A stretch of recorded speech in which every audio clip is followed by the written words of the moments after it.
Hello tout le monde et bienvenue dans ce nouvel épisode un petit peu différent dans lequel je vous propose de comparer les chiffres de plusieurs entreprises de secteur du luxe, à savoir LVMH, Hermès, Kering et Richemont. Et ça va être une vidéo un petit peu différente, on va plus se faire une session de travail tranquillement et ça sera pas forcément le format habituel sur YouTube avec par exemple une préparation diapo. Là je vais plus vous emmener voir les graphiques avec moi, remplir un tableau comparatif et on va essayer de tirer ensemble en direct des conclusions. C'est donc une session de travail ensemble sur le secteur du luxe qui m'a été beaucoup demandé. Je vais quand même couper tous les moments où je remplis l'Excel pour pas faire une vidéo de 45 minutes, c'est pas non plus très optimisé pour la plateforme. Et je tiens aussi à préciser que j'ai pris de l'avance sur LVMH puisque c'est une entreprise que j'ai commencé à analyser et d'ailleurs on s'est déjà fait des sessions de travail ensemble dans le programme et dès que j'aurai fini mon analyse, ce que je vais faire c'est que je vais partager via une vidéo YouTube certainement mon analyse complète. Mais comme vous le savez, j'aime prendre mon temps avant de publier une vidéo pour être certain qu'elle soit bien faite. Donc on va pas se presser, j'analyse l'entreprise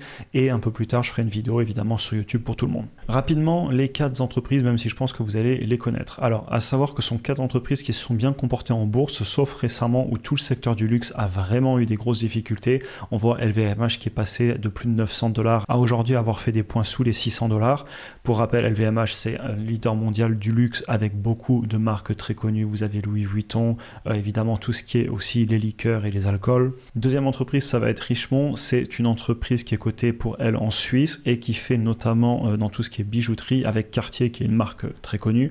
On va ensuite parler aussi de Kering, d'ailleurs qui a énormément corrigé en bourse aussi. Et cette entreprise, eh bien, ils ont notamment les marques Gucci, Saint Laurent, Bottega. Alors après, je connais pas toutes les marques honnêtement. C'est pas un secteur que je maîtrise encore parfaitement. Et la dernière entreprise qu'on va aller voir, c'est Hermès. Donc vous voyez, je vous l'ai dit, il n'y a pas trop de cuts dans cette vidéo, vous voyez même les temps de chargement d'internet qui est pas très rapide aujourd'hui. Et donc Hermès, elle aussi, qui a quand même un petit peu corrigé clairement. Et Hermès, eh bien, c'est une entreprise qui vend sa propre marque et qui fait notamment des produits dans tout ce qui est la maroquinerie. Donc j'ai construit le tableau qu'on va remplir et premièrement, on va aller regarder ce qui est les croissances sur le chiffre d'affaires, les marges, etc. Donc globalement, tout ce qu'on a dans un compte de résultats. Si on va regarder la croissance du chiffre d'affaires en composé sur les 10 dernières années, on va voir que les entreprises se comportent quand même bien. Vous avez des belles croissances ici, avec la plus forte pour Hermès et la plus faible pour Kering. Par contre, vous allez voir que si je vais sur seulement, on va dire 2 ans, que j'ai choisi arbitrairement pour la vidéo, puisque c'est quand même à partir de ce moment où on a vu une baisse démarrer, eh bien on va se caler donc ici, vous voyez, en septembre 2022 à peu près, et on constate que les ventes ont clairement ralenti. Alors on a Hermès qui a l'air de tirer son épingle du jeu. Je vous ai dit, je fais la vidéo en direct, j'ai pas spécialement préparé, je vais remplir l'Excel après avec vous. Par contre, si vous regardez Kering, on a eu une baisse des ventes en composé sur 2 ans, et Richemont et Louis Vuitton, on est entre 5 et 7%, donc ils tiennent quand même la barre, mais clairement ça a ralenti par rapport à sur 10 ans. Donc je vous remplis le fichier et je vous récupère. Maintenant on va continuer sur les marges brutes et les marges nettes, et je vais aussi vous mettre tous les ratios de prix pour qu'on commence à voir les valorisations des entreprises. Donc si on prend les marges brutes, on va constater que ce sont des entreprises qui ont des très bonnes marges. En même temps c'est cohérent, ils vendent des produits de luxe et donc forcément les coûts de fabrication vont être assez bas par rapport au prix de vente puisqu'on peut se permettre de mettre des prix élevés et dans tous les cas vous voyez qu'on se balade avec des marges brutes entre 60 et 80%, ce qui est beaucoup pour de la fabrication. Et si on va voir les marges nettes ensemble, je vais vous les rentrer ici, les net margins, on va voir qu'on est sur des marges qui sont quand même plus raisonnables. On a ici autour de 11% pour Kering et pour Richemont, on est sur du 16% pour LVMH et on est sur du 31% pour Hermès. Donc Hermès a clairement une bien plus grosse capacité à fixer les prix, on le voit de suite. Et LVMH aussi un petit peu plus que les autres. Mais là, quand vous voyez la différence entre les marges brutes et les marges nettes, vous commencez à vous dire très bien, on a des dépenses hors de la fabrication. Donc là, a priori, il faudra aller gratter dans les documents financiers, ce que j'invite à faire si vous faites une analyse complète, mais je ne serais pas étonné qu'on ait beaucoup de dépenses, notamment en marketing. Je ne pense pas trop qu'on ait de recherche et développement. Par contre, évidemment, on doit avoir beaucoup de marketing sur ce type d'entreprise. Si je prends les marges sur 10 ans, on va voir un petit peu leur évolution. Et donc, si je me cale, alors peut-être pas 10 ans, ça va faire un peu long, on va se caler, aller sur 7-8 ans, on a eu une évolution assez faible au niveau des marges, ce qui veut dire que ces entreprises arrivent quand même à tenir leurs marges malgré les difficultés sur le chiffre d'affaires. Ce qui est à préciser parce que du coup, ça veut dire qu'on n'est pas en train de perdre une capacité à fixer les prix. Par contre, le chiffre d'affaires n'augmente pas aussi vite qu'avant, donc ça veut dire qu'on vend toujours à des prix élevés, mais on est en train de vendre moins clairement. On a eu un ralentissement sur le secteur. On peut aussi aller voir les ratios de prix, mais je vais directement vous les rentrer dans le fichier Excel parce que ça va être beaucoup plus simple de les comparer. Mais regardons quand même ensemble ensemble le prix par rapport au chiffre d'affaires. Et là, instantanément, ça vous saute aux yeux.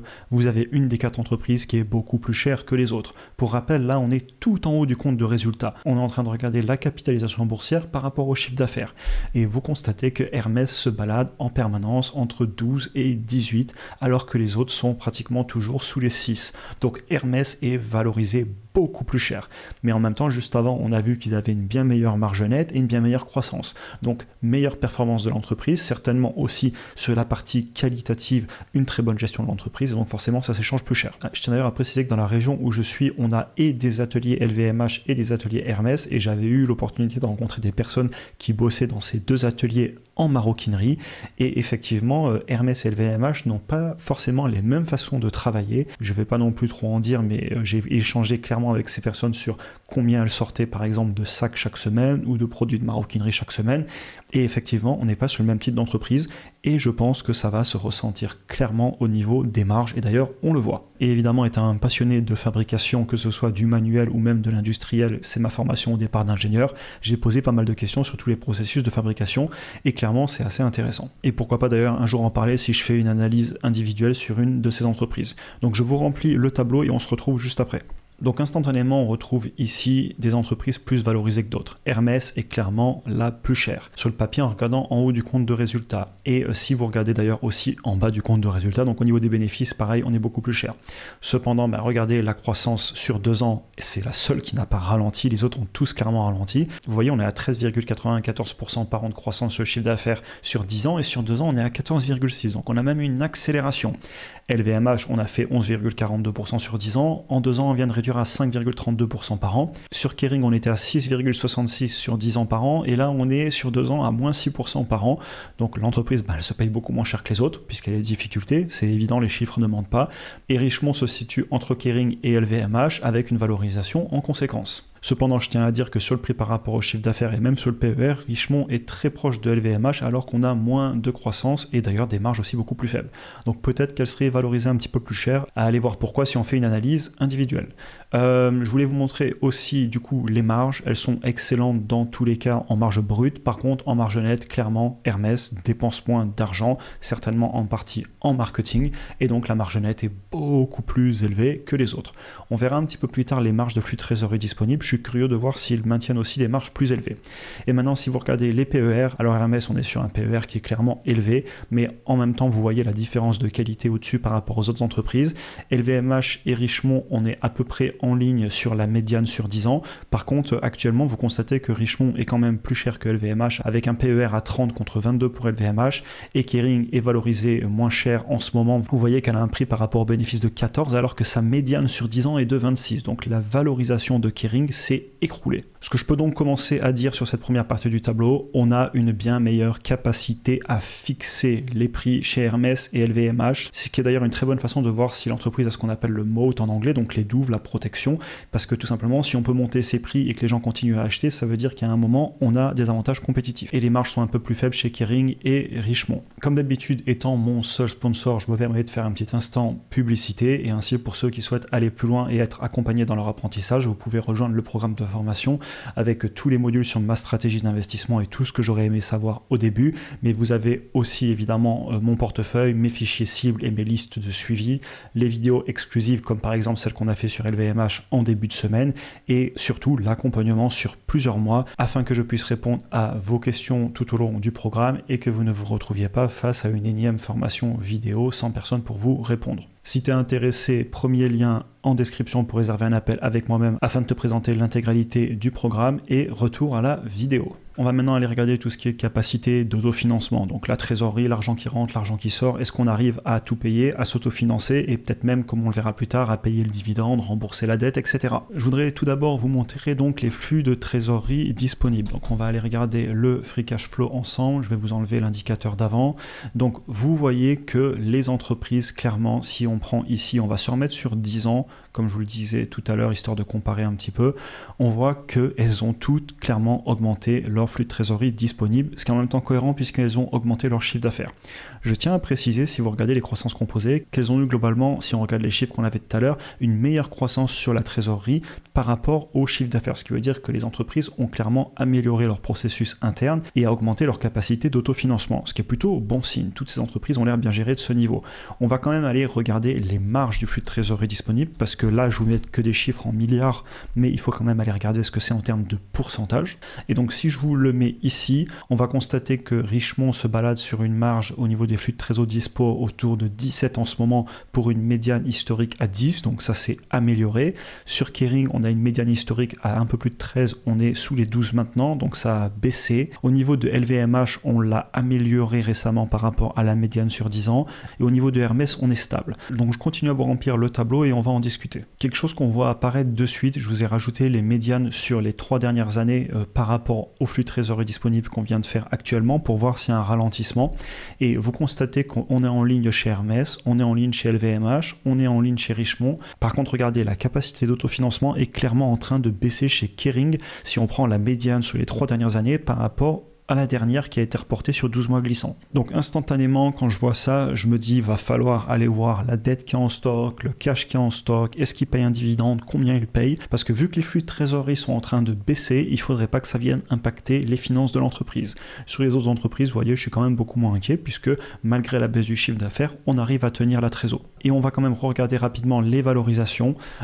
Clairement, encore une fois, Hermès valorisé plus cher, mais marge sur le flux de trésorerie disponible de plus de 24%, contre 11% et 11% pour LVMH et Kering, et mention spéciale à Richemont qui est à 23% pour une valorisation plus basse.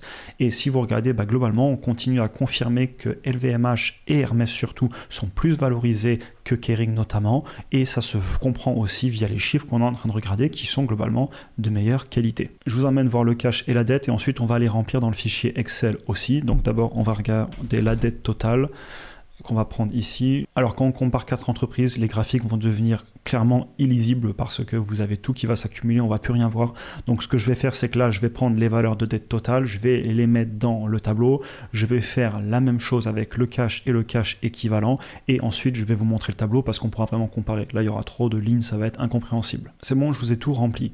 Donc si on regarde l'évolution du cash et de la dette, on va commencer par Hermès. Hermès en 3 ans a augmenté sa position en cash de pas loin de 90% par an. Et donc est-ce qu'ils ont vu les difficultés sur le marché venir? Est-ce qu'ils ont voulu être raisonnables? Je ne sais pas. Par contre, leur cash a explosé. On pourrait se dire, est-ce qu'ils ont levé de la dette? Mais non, parce qu'ils l'ont augmenté, vous voyez, de même pas 8% par an. Donc peut-être qu'ils ont levé du cash, ça pourrait être une autre option. Encore une fois, ici, je vous dis, c'est une séance de travail que je fais avec vous. J'ai pas toutes les réponses. Je voulais faire une vidéo différente, mais si vous faites une analyse complète d'Hermès, allez regarder ce qui s'est passé, parce que regardez ici la ligne en rouge, le cash et cash équivalent a explosé. Maintenant, à savoir pourquoi si vous faites une analyse complète, mais en soi, c'est pas une mauvaise chose, surtout qu'on voit que a priori, ça vient pas de la dette, puisque la dette n'a pas augmenté autant. Ensuite, si on regarde au niveau du cash, LVMH et Kering ont vu leur cash diminuer en 3 ans, et par contre, LVMH a très légèrement augmenté sa dette, 6,54%, c'est raisonnable, surtout si on est dans une période difficile. Kering, par contre, vient d'augmenter sa dette de pas loin de 29% par an pendant 3 ans. Donc Kering a levé beaucoup de dettes, voire est-ce qu'il a été investi, est-ce qu'il a été utilisé pour payer un dividende, pour acheter d'autres marques, etc. L'analyse complète vous le dira. Et Richemont, rien à dire, ils ont augmenté leur cash un petit peu, ils ont augmenté leur dette, mais pas aussi vite, donc très bien géré. Dernière étape, on va aller voir les dividendes. Alors eux, je vais vous les montrer directement pour voir aussi les performances des entreprises. Donc vous constatez que LVMH a clairement augmenté fortement son dividende sur 5 ans composé de plus de 16% par an, et vous prenez l'entreprise, elle fait en 10 ans mieux que le S&P 500. Par contre, si vous allez voir très récemment, eh bien elle fait moins bien, c'est normal, le secteur a souffert. On va aller voir ensuite Richemont, je vais aussi vous le montrer directement. Richemont, si vous regardez, elle a augmenté son dividende de 6,58% par an composé sur 5 ans. Sur 10 ans, elle fait moins bien que le S&P 500 avec les dividendes réinvestis. Et si on prend très récemment, bon, ça se balade à peu près sur les mêmes niveaux. Par contre, sur le long terme, le S&P 500 clairement fait mieux. On va ensuite aller voir Kering de la même façon, je vais vous emmener sur le dividende. Elle a augmenté sur 5 ans composé de 6%, sur 3 ans de 20%, ils l'ont très fortement augmenté, et sur 10 ans de 14%. Et si vous prenez l'entreprise, et pendant très longtemps, vous voyez qu'elle a mieux fait que le S&P 500 sur 10 ans, et aujourd'hui, le S&P 500 vient de repasser devant. Encore une fois, c'est pas en regardant le graphique qu'on va dire si c'est une bonne entreprise ou pas. Là, je vous donne plein de données, aussi parce que je pense que ça peut être utile pour vous, mais ensuite, il faudrait faire une étude complète. Cependant, on voit que sur Kering, ça a été la dégringolade. L'entreprise a clairement souffert ces dernières années. Et maintenant, on va aller voir Hermès. Je pense que la performance doit être très très bonne vu la valorisation. Et donc oui, effectivement, l'entreprise a une performance incroyable. Ça se retrouve aussi dans la valorisation. Et vous voyez qu'en 5 ans en composé, ils ont augmenté le dividende de 26% par an, presque 27%. Ok, donc cette entreprise est en train d'augmenter énormément le dividende.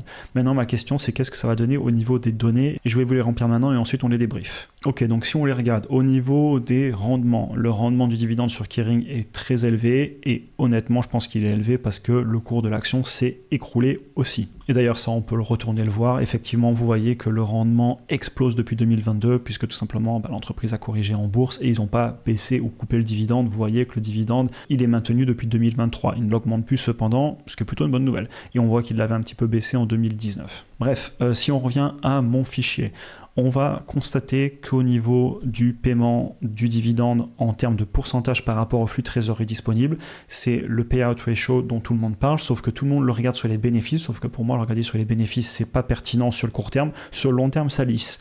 Mais sur le court terme, c'est la trésor. La trésor, c'est elle qui paye le dividende. Est-ce qu'on a le cash pour le payer? Donc je le regarde toujours. Si on regarde clairement, et Hermès et Kering sont en train de payer pas loin de 80% du flux de trésorerie en dividende. C'est élevé. Il va falloir clairement qu'ils génèrent plus de cash, sinon ils vont devoir arrêter de continuer à l'augmenter de 10% par an, voire plus comme ils sont en train de le faire. Au niveau de LVMH et Richemont, on est un petit peu plus bas, autour de 55%, enfin un petit peu plus bas, c'est quand même élevé, ça veut dire que la moitié du cash part en dividende.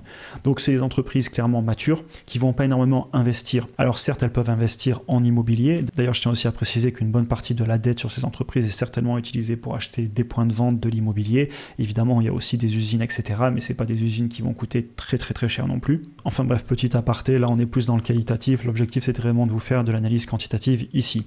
Et si on regarde les croissances sur 5 ans en composé, honnêtement, je pense que Hermès, ils vont peut-être arrêter de l'augmenter autant le dividende. D'ailleurs, j'aimerais bien voir ce qu'ils ont fait très récemment si on va regarder.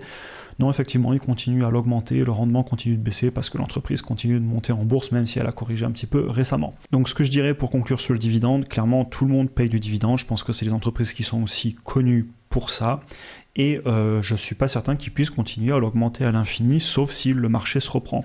Et vu qu'on est dans une période difficile, je ne serais pas étonné qu'ils arrêtent de l'augmenter aussi fort pendant quelques temps, le temps que le marché du luxe aille mieux. De façon générale, pour essayer de conclure sur les 4 entreprises, déjà je dirais que Kering sort clairement du lot, mais par ses difficultés. Si moi par contre je venais à pousser une analyse plus loin, et d'ailleurs j'ai déjà commencé mon analyse sur LVMH, je regarderais aussi l'entreprise dans son ensemble, est-ce qu'elle est diversifiée, combien elle a de marques, dans combien de pays, etc. Et ça c'est vraiment l'analyse qualitative qui pour moi est encore plus importante que l'analyse quantitative, c'est-à-dire que oui, à un moment il faut savoir combien on veut piller les entreprises, et d'ailleurs là je vous donne des ratios de prix, mais ensuite ce qu'il faut faire c'est aller projeter dans le futur les convictions qu'on a aussi bien sur la croissance du chiffre d'affaires, du flux de trésorerie disponible, des marges, etc.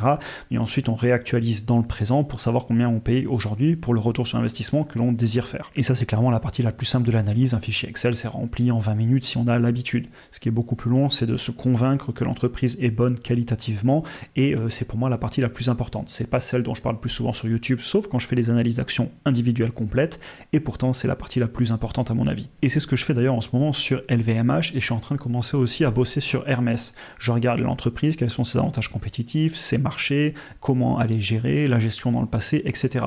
Donc juste pour conclure sur ces deux-là, je suis en train d'analyser LVMH clairement, comme je vous l'ai dit d'ailleurs, je commence à faire des sessions de travail et plus tard il y aura une vidéo complète sur YouTube. Et ensuite Hermès, je commence mais à peine. Donc voilà un petit peu pour ma conclusion.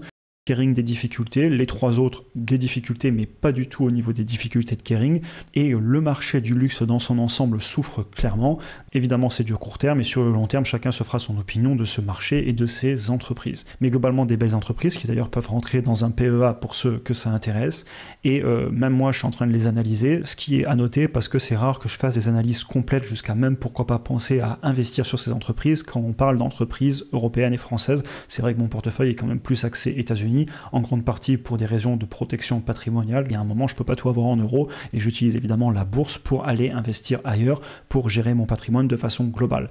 Comme je le dis toujours, j'ai pas du tout en bourse, j'ai de l'immobilier, j'ai des comptes courants, j'ai d'autres actifs divers et variés en dehors de la bourse, et donc évidemment pour moi la bourse c'est un outil super important pour se diversifier géographiquement et en devises. Mais quand je vois des belles entreprises de qualité qui baissent en bourse avec des chiffres intéressants, même si les valorisations sont un petit peu élevées, eh bien je peux pas m'empêcher que d'aller m'y intéresser et commencer mes analyses, et il y en aura certainement des vidéos YouTube bientôt. J'espère que la vidéo vous aura intéressé, elle était clairement plus longue que d'habitude, là je vois on est à presque 50 minutes de rush, donc je vais quand même couper à maximum pour pas que vous ayez tout le temps où je remplissais les Excel.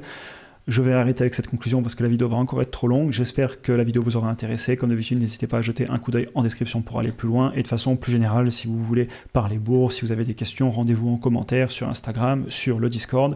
Et pour ceux qui sont intéressés par le programme, rendez-vous en appel individuel. Je vous souhaite une excellente journée et à très bientôt pour un prochain épisode.